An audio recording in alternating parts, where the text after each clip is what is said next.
Okay, welcome back to Ultra Despair Hagakure. We're gonna continue with Chapter 2. Ultra Despair Hagakure is gonna start, dude! Guess he says that every time. Chapter 2. Yasuhiro Hagakure. The windows are dyed with a hellish orange. I can see the steel building slowly change shape. The short sound of an explosion like a vacuum tube bursting breaks out. The building where the helicopter landed was roaring and burning. Burning and burning. The scene doesn't even look real. Children and Monokumas are holding hands, dancing and singing around it like a campfire. No two ways about it, they must have set fire to the whole building. Kanon and I watched from the shadows, about 65 feet away. You've gotta be kidding me. I sure hope this is just a joke. But it wasn't a dream or illusion. The flames reach all the way to the top floor. Are my comrades safe? Oh, that's right! I remember my cell phone inside my suit pocket. I have to call them to make sure they're okay. But there's no reception. So I take out the compact communicator Future Foundation uses, but that's no good either. Something's blocking the radio waves? Are you sure? Not completely, but there's no other explanation. Kanon doesn't seem worried about this at all. I know they weren't her friends, but still. I can't share her lighthearted optimism. I collapse on my knees. What am I supposed to do? Can't use the helicopter, can't call anyone. At this point, I'm just a sitting duck, waiting for Monokumas to come and kill me. The sun's going down. Why don't we find a safe place to spend the night for now? Does a place like that even exist? I stood up and Kanon readied the hacking gun hanging from her waist. I'll make it safe with this. Well, she has a point. Probably best not to be difficult with her now. The 4 Monokumas we met on the way here are just smoking bits of metal now thanks to her. It seems her special talent is sniping. Relax, just leave it to me. Let's look for a place to get some sleep. You're a good person. I'm glad I met you. Tears fill my eyes. Hey, don't cry. Come on, you're a grown man. I'm so sorry I said saying whack was lame. I already told you, that was no big deal. You're not the first guy. Looking for a place to bunk for the night, we head to the main street. I see a huge shopping mall with a movie theater and a sports training facility. We decide to head in that direction. The inside is dimly lit, probably because the electrical system is screwed up. The flickering lights flash on and off in the darkness. The colorful signs and goods that line the shelves appear and reappear as the light flashes. But we gotta be careful moving through here. Ain't no thing, leave it to me. And she wasn't kidding. With remarkable skill, she handled all the Monokumas inside easily. How does the phrase go? Like she was dancing? Just what in the world are you? Huh? Didn't I tell you? Manager of a baseball team. No way a regular baseball team manager is as skilled as you. Then maybe I should have said a humble baseball team manager. And stalker. Huh? Oh, come on, who cares? You hungry? Now that she mentions it, I am hungry. I haven't eaten anything since breakfast. We'll grab any food we can scavenge, then head to where they keep the furniture and beds. Grab a seat on some beds and talk about all the craziness we've experienced up until now. You said that Towa City ended up like this because of something the kids did, right?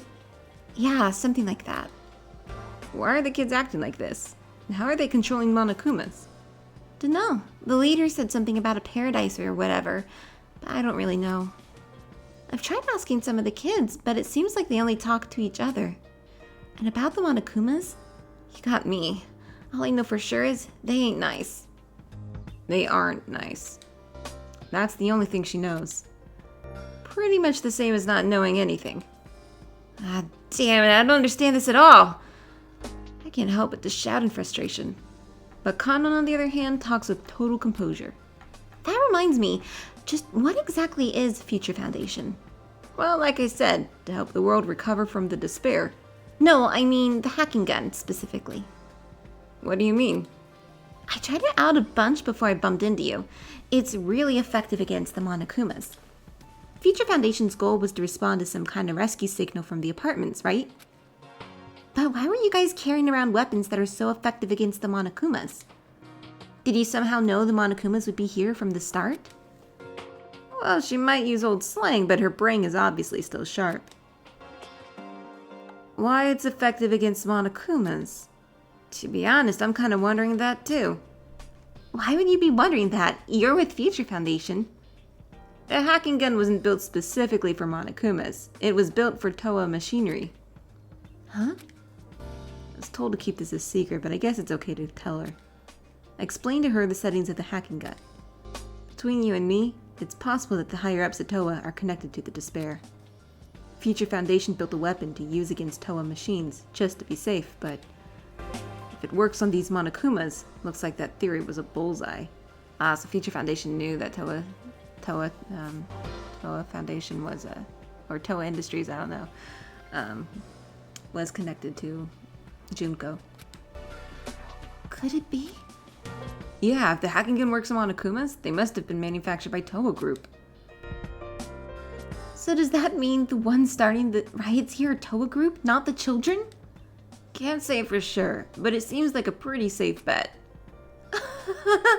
Scary. Kanon laughs it off as if it were a joke, then jumps back onto one of the display beds. I guess I can't blame her for having that kind of reaction. She doesn't know what to believe anymore. A story like that isn't something you can just take in so quick.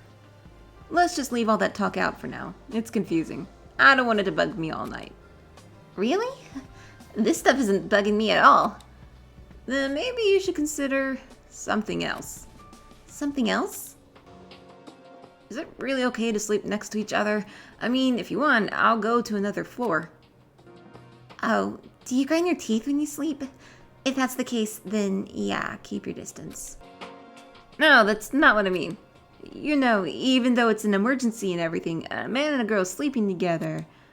Oh, don't worry about that. I'm pretty ripped. Pull anything, and I turn you into a flower vase. And where exactly would the flower go? Well, obviously I flip you upside down and... Oh my goodness. Never mind. I don't want to know. Ugh.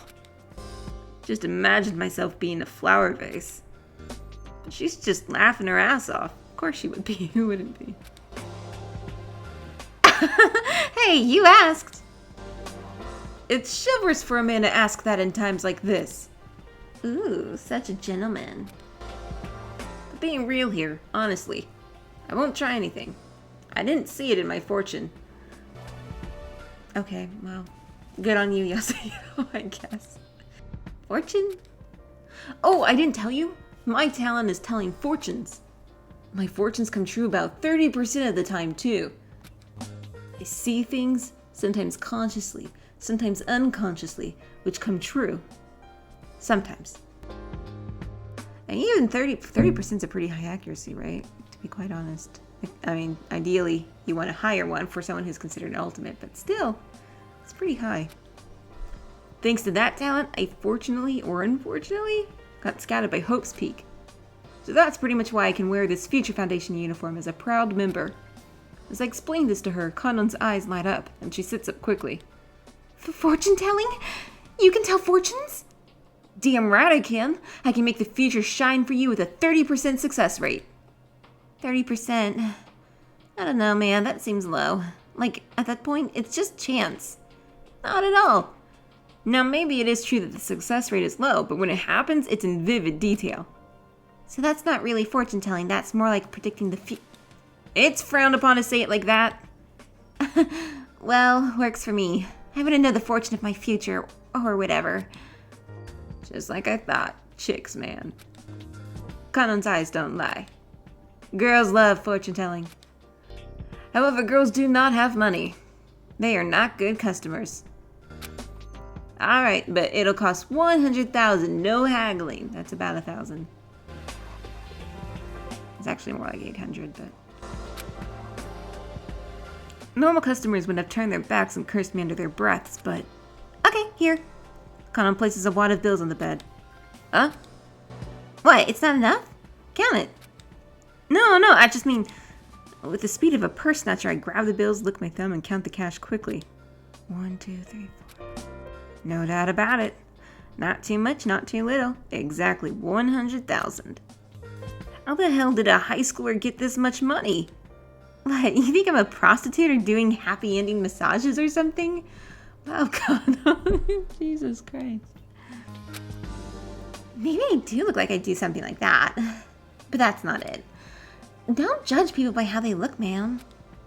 Then how did you get it? The usual way. Rich daddy. Oh, and I don't mean daddy in the pervy role-playing way. My biological daddy. Saying this out loud. TAT Television. Maybe you've heard of it? Daddy is a director there. Okay. Don't call him that. TAT Television. The largest television conglomerate in the world. Bullshit. They have to come up with something fictional just to avoid copyright. So it's definitely not that weird for the daughter of a director there to throw cash around. But anyway, who cares about that noise? I want to know my love fortune. Yeah, sure. I try to forget the TAT television thing and take my fortune-telling tools out of my pocket. Ouija board, crystal ball, tarot cards. How do you fit all that shit in there? So you really have all this stuff. Slammin'! Which one tells my fortune? Oh, it doesn't work like that. My fortune telling is based on intuition and inspiration. So then, why do you carry around this stuff? And why did you take it out? Well, I bought them. Might as well use them. I'm starting to have my doubts about you. Oh, just shut up and watch. I'll lay your fortune on you. I focus my energy as if condensing my entire brain. I feel the energy folding, turning inside out, pushing away. I can see Kanon's future. I see Kanon sipping tea with your destined lover at a veranda overlooking a beautiful garden. And with that, I slip the wad of cash into my pocket. Oh my God. No, remember, even if it... I think it's supposed to say, now remember, even if it turns out to be wrong, no refunds. That's fine, but... She said that, I don't know why, but... She has such a gloomy expression on her face. Are you okay? No, it's just that... I think that fortune was one of the 70% that's wrong. What do you mean? You trying to pick a fight and get your money back or something? No, that's not it. Then what's wrong? I know your fortune is wrong because... my destined lover is already dead. Huh? Well, that's the breaks, I guess. It was fun. She looks like she's trying to be cheerful, but I can tell it's bothering her deeply. Did I step on another landmine again? Like with the whole whack thing? But anyway, TAT Television. Rich, super rich. Miss Kanon Nakajima. Why are you getting all formal out of nowhere? Are your shoulders stiff, perhaps? No, not really. Thirsty, maybe? Seriously, where is this coming from? It's normal for me to be so considerate with ladies. It's not like I'm trying to suck up to you or anything because you're rich. Not that at all. I see. No, really, it's the truth. I swear on Ganesha, the Hindu god with the elephant's face. Why would you swear on that random god? Well, to be honest, I didn't want to lie to a god I actually knew something about. I need Kanon, or more specifically, Kanon's daddy, to help me with my little debt problem. I don't think of any other workable option at this point for my kind of debt. If I can save Kanon from this town, maybe I can get a big, fat reward. But I can't overplay my hand. If she declines my heroic offer and goes it alone, I lose everything. It's all in the art of negotiation.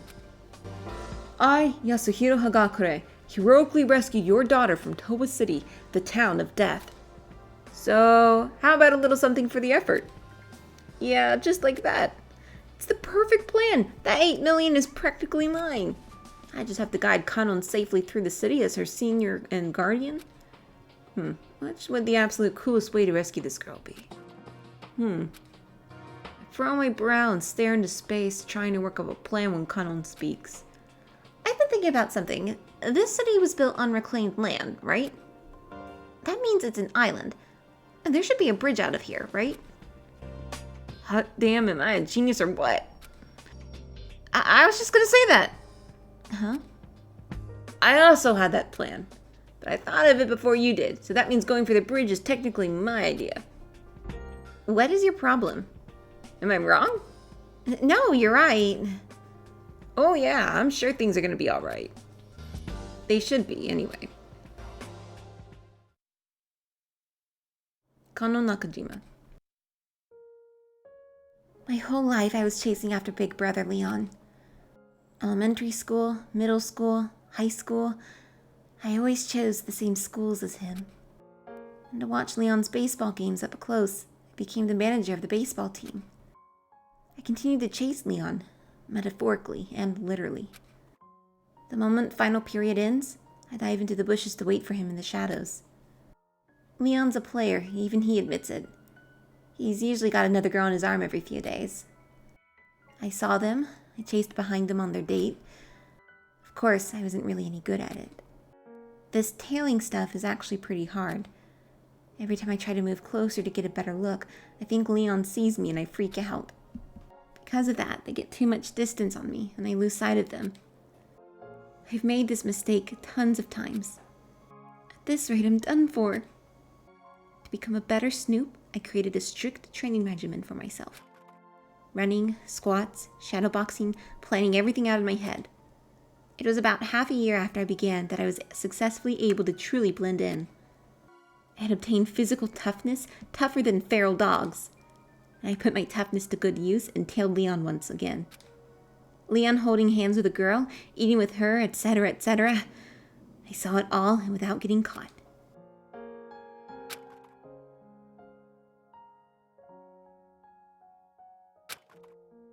I didn't call out to him. I didn't interrupt him. I didn't want him to hate me. So with teary eyes, I tailed Leon and his girl, feeling sorry for myself. Not fair. I want to hold hands with Big Brother Leon. I want to go on a date with Big Brother Leon. And so I endured the agony all alone. Or so I thought.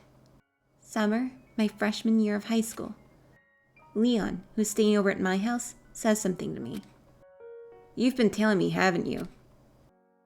I thought my heart would leap out of my mouth. I lied, trying to play it cool. No way, what are you talking about? You know what I'm talking about. Don't act like you don't. This must have been just before the incident happened because she's 2 years younger than him. And it was like 2 years after they were in high school. That the incident happens, and then it's a year after that when the first game happens. So she would be like 18.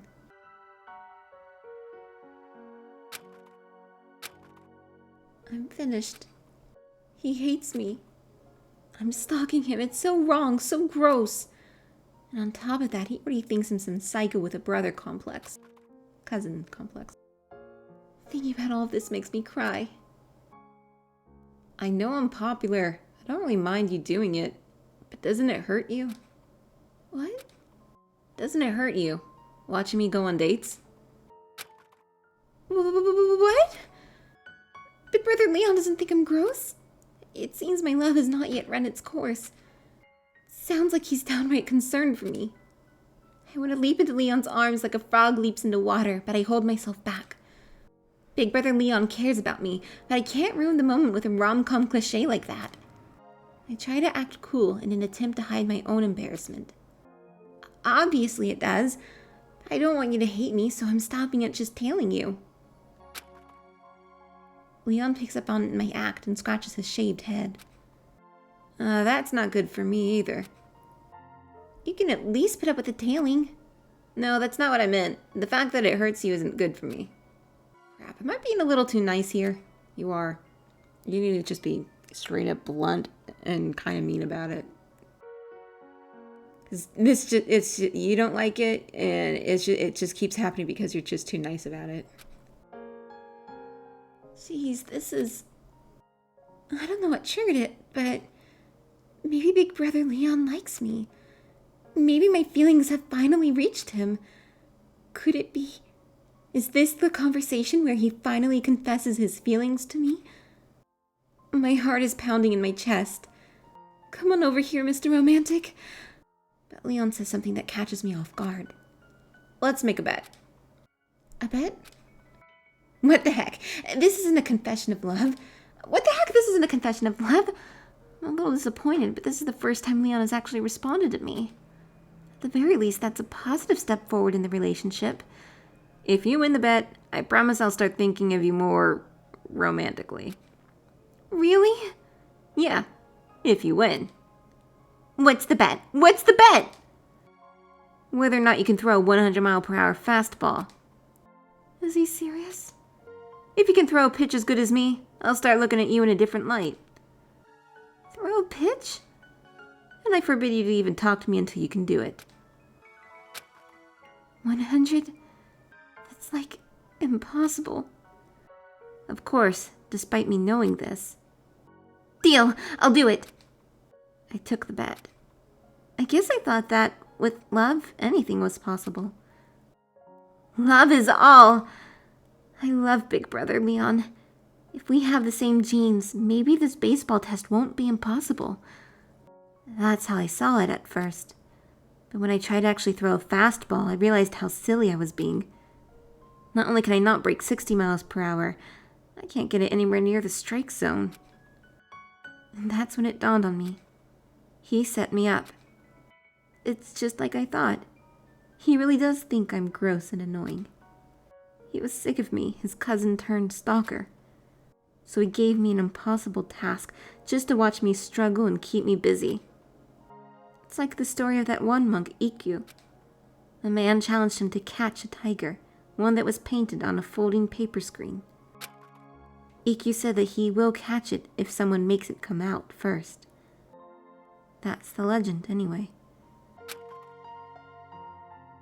Give me a special baseball that even I can throw 100 miles per hour, and then I will throw you your fastball.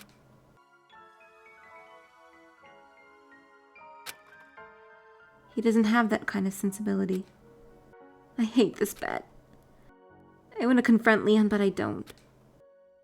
Even if he really is doing this just to be mean, I can't help my feelings for him. If Big Brother Leon really does hate me this much, it makes me start to hate myself, too. But I don't give up. I'll throw your damn fastball.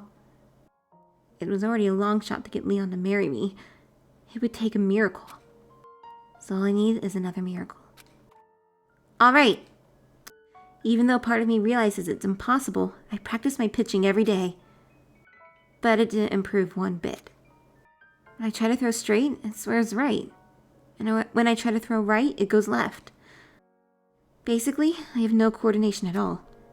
I'm positive that all the baseball talent in the entire Kawata family went into Leon. The reason why Leon is so good at baseball is because I'm so despair-inducingly awful at it. But even still, I practiced every single day. I practiced in the rain and the wind. Even though I was just a manager, I practiced. Even when my classmates gave me a mean nickname, I practiced. I still didn't improve one bit. Not one bit. Alright, and so that was chapter 2. So to get her off his back, he gave her a task that he knew she would never complete.